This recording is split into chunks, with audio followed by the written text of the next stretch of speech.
dalam Islam penyelesaian konflik dalam pernikahan itu diajarin ya? Diajarin banget. Rasulullah Biar punya patokan gitu, yang benar tuh seperti emang apa? kita gini harusnya gitu, nggak usah berantem lagi soal penyelesaian, emang begini harusnya. Oke. Rasulullah itu pernah marahan sama Bunda Aisyah. Dan Bunda Aisyah itu ketahuan marahnya seperti apa sama Rasulullah. Kalau misalnya Bunda Aisyah masih ngomong ya Rasulullah, itu berarti dia masih sayang. Maksudnya masih belum marahan. Tapi begitu terus kemudian dia nggak manggil dengan ucapan ya Rasulullah, cuma ya Muhammad gitu aja, nah itu lagi marah tuh. Ya biasalah ibu-ibu kan kalau sudah nyebut Panji Pragiwaksono, Nah itu dia. berarti ada masalah tuh. Kalau manggilnya sayang. Nah, gitu tuh, itu maksudnya tuh.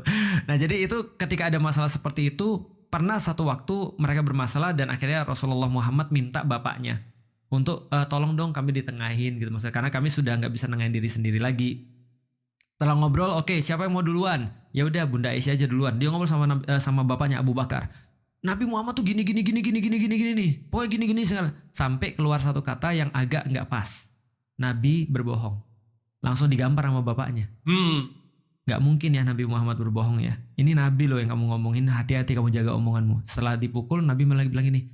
Abu Bakar, kami nggak minta kamu kesini untuk memukul dia. Kami minta untuk mendamaikan. Yuk kita pulang saya.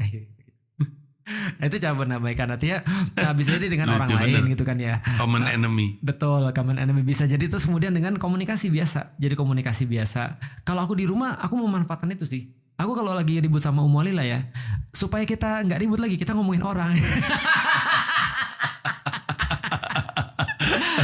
Kan itu kan bagus tuh katanya. Yeah. Parah banget ya ini, iya parah banget ya. Kita itu namanya kita menggibah syariah itu kan. Tapi kuncinya komunikasinya. Komunikasi, ini penting banget. Tapi masalahnya adalah ketika kita lagi ribut seringkali kan kita kan gengsi. Gak mau ngomong. Nggak mau, jangan kan ngomong, lihat aja nggak mau. Iya betul. Aku kalau marah sama istri, aku nggak mau ngeliat istriku. Iya. Kenapa? Karena kita lagi gengsi gitu kan, kita lagi marah. Nah terus gimana ceritanya? Nah itulah perlunya ada satu yang waras. Itulah istri yang harus yang waras. Dia yang bilang aku minta maaf ya, gitu kan ya. Nah ketika dia minta maaf, itulah pink venom yang sedang bekerja tuh. Nah kita jadi oke, kita maafin gitu kan ya. Nah itu cara penyelesaiannya. Pada kejadian juga Umar bin Khattab, ketika dia lagi marah sama istrinya, dia pergi ke masjid. Dia ngelihat waktu itu, wah masya Allah banyak banget orang-orang di masjid. Rupanya orang-orang sudah bertakwa sekarang. Belum sholat sudah banyak di masjid. Rupanya semua pada marah sama istri.